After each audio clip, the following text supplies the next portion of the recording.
So sometimes they give us the graph of a function and they want us to graph the inverse of the function.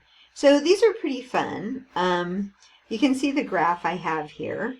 And I'm going to show you how to do it. And then I'm going to actually graph it on the same piece of graph paper. And I'll show you why at the end.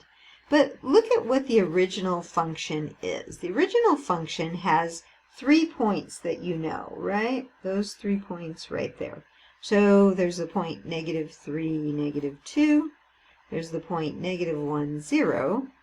And there's the point 4, 2. Okay? And this is the original function, f of x. Okay? Has those 3 points. Well, in the inverse, there's no equation, by the way, here. This is just a graph. Like, they didn't give us an equation, and we can't follow the 4 steps. But we can graph the inverse. So what we're going to do is we're just going to switch each x and y. So in the inverse, I'm going to have -2, -3, 0, -1, and 2, 4. So remember, an inverse works the other way. You're not mapping x to y, but going the other way, okay? So you're switching the x and y. Now, if I graph these points, we'll see what happens. So -2, -3 is right there.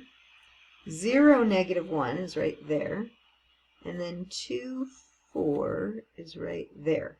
Now, sometimes the tricky thing is you've got to connect these dots. So it's going from here to here, and then from here to here. Okay? That is f inverse then. Okay, there it is. We've graphed it.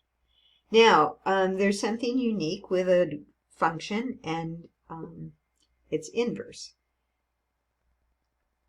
If it reflects about this diagonal line here.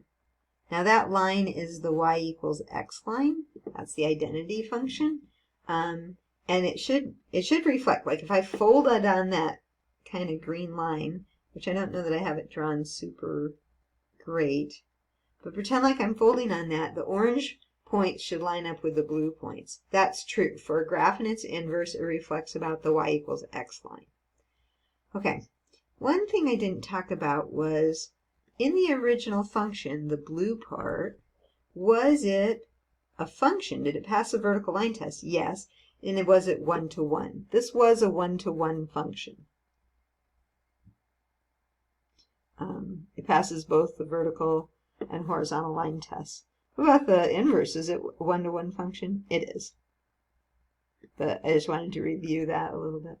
Okay.